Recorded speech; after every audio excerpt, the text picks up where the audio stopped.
പ്രകൃതിയാൽ മനോഹരമായ പ്രദേശങ്ങളിൽ ചിലരുടെ അതിരില്ലാത്ത സ്നേഹങ്ങളും ബന്ധങ്ങളും ഒരുമിക്കുമ്പോൾ ആ പ്രദേശത്തിനും ചുറ്റുപാടുകൾക്കും എന്തുകൊണ്ടും മുമ്പുള്ളതിനേക്കാൾ ഏറെ ഭംഗിയായിരിക്കും. കാലത്തിനു പോലും മായ്ക്കാൻ കഴിയാത്തതായിരുന്നു വിഹാനും താരയും തമ്മിലുള്ള പ്രണയം. 1000 ജന്മങ്ങൾ ഒന്നിച്ചു ജീവിക്കണം എന്നതായിരുന്നു ഇരുവരുടെയും ഒരേ ഒരു സ്വപ്നം. ഇരുവരുടെയും പ്രണയം കണ്ട് തേയിലത്തോട്ടങ്ങൾ വരെ ആസ്വദിച്ചിരുന്നു. ഈ ലോകത്ത് ഒന്നിനും, സാക്ഷാൽ മരണത്തിന് പോലും തങ്ങളെ വേർപിരിക്കാനാവില്ലെന്ന് അവർ വിശ്വസിച്ചിരുന്നു. പക്ഷെ വിധി അതെപ്പോഴും അങ്ങനെയാണ്. ജീവിതം ഏറ്റവും സുന്ദരമായിരിക്കുന്ന നിമിഷത്തിൽ ഒരു കൊടുങ്കാറ്റ് പോലെ അത് ആഞ്ഞടിക്കും. 1000 ജന്മങ്ങൾ ഒരുമിച്ച് ജീവിക്കണമെന്ന് പറഞ്ഞിട്ട് ഈ ജന്മത്തിൽ തന്നെ നീ എന്നെ വിട്ടുപോവുകയാണോ?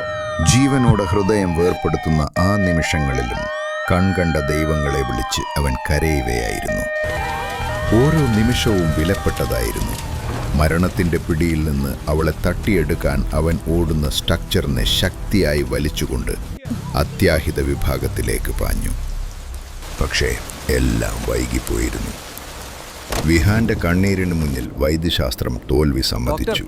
ഡോക്ടർ, എങ്ങനെയുണ്ട് അവൾക്ക്? അവൾക്ക് ബോധം വന്നോ? എനിക്ക് അവളെ ഒന്ന് കാണാൻ പറ്റൂ? ഞങ്ങളെ കൊണ്ട് കഴിയുന്ന പരമാവധി ചെയ്തു. ഇനി ഒന്നും ചെയ്യാനില്ല. But she is not reacting. ഇനി എല്ലാം ദൈവത്തിൻ്റെ കൈകളിലാണ്. ആ വിധി അവരെഴുതി. ഇനി രക്ഷയില്ല. ഡോക്ടറുടെ വാക്കുകൾ കേട്ട് ശരീരവും മനസ്സും ഒരുപോലെ നിലച്ചു പോകുന്നതായി തോന്നി വിഹാൻ. താൻ ജീവന് തുല്യം സ്നേഹിച്ച തൻ്റെ ജീവനായവൾ അതാ നിമിഷനേരം കൊണ്ട് ചലനമിട്ട് കിടക്കുന്നു.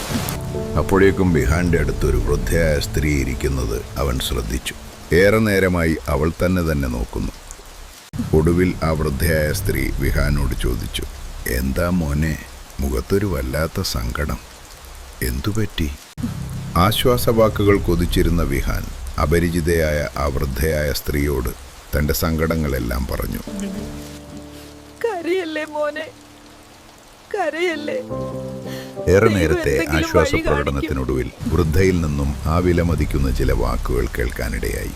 വിഷമിക്കണ്ട, ഇതിനൊരു പരിഹാരം എൻ്റെ കയ്യിലുണ്ട്. മരണത്തെ പോലും തോൽപ്പിക്കാൻ കഴിയുന്ന ഒരു ശക്തി, റൂം. പക്ഷേ നീ അതിന് വലിയൊരു വില നൽകേണ്ടി വരും. ഇത് പറഞ്ഞപ്പോൾ വിഹാന്റെ തല ഉയർന്നു. കണ്ണിൽ അവസാന കച്ചിതുരുമ്പെന്നോണം പ്രതീക്ഷയുടെ ഒരു പൊൻകിരണം കണ്ടു. മുന്നറിയിപ്പുകളൊന്നും അവൻ കേട്ടില്ല.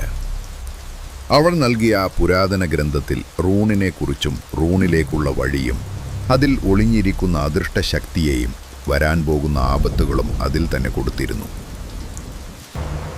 ആ ഭൂപടം നോക്കി താരയെ മരണത്തിൽ നിന്നും തിരികെ കൊണ്ടുവരാൻ നരകത്തിലേക്ക് വണ്ടി ഓടിക്കാനും അവൻ തയ്യാറായിരുന്നു. കൊടും കാടിനുടലിലൂടെ അപകടമേറിയ ഓഫ് റോഡ് പാതകളിലൂടെ അവൻ ഒറ്റയ്ക്ക്. അങ്ങനെ അവസാനം ദുരന്തമേറിയ ആ പാതയിലൂടെ അവൻ അവിടെ എത്തിച്ചേർന്നിരിക്കുന്നു. പക്ഷേ അവൻ അറിയില്ലായിരുന്നു, അവിടെ ചോദിക്കുന്നത് ജീവനാണെങ്കിൽ പകരം നൽകേണ്ടി വരുന്നത് ആത്മാവായിരിക്കുമെന്ന്. വിഹാൻ താരയെ രക്ഷിക്കാൻ കഴിയുമോ? റൂണിൽ എന്ത് അപകടമായിരിക്കും വിഹാനെ കാത്തിരിക്കുന്നത്? ആരായിരിക്കും ആ വൃദ്ധയായ സ്ത്രീ? താരയ്ക്ക് ഈ അവസ്ഥ വരാൻ കാരണമെന്തായിരിക്കും? ഇതിനുള്ള എല്ലാ ഉത്തരത്തിനും വേണ്ടി കാണൂ റൂൺ പാർട്ട് 2.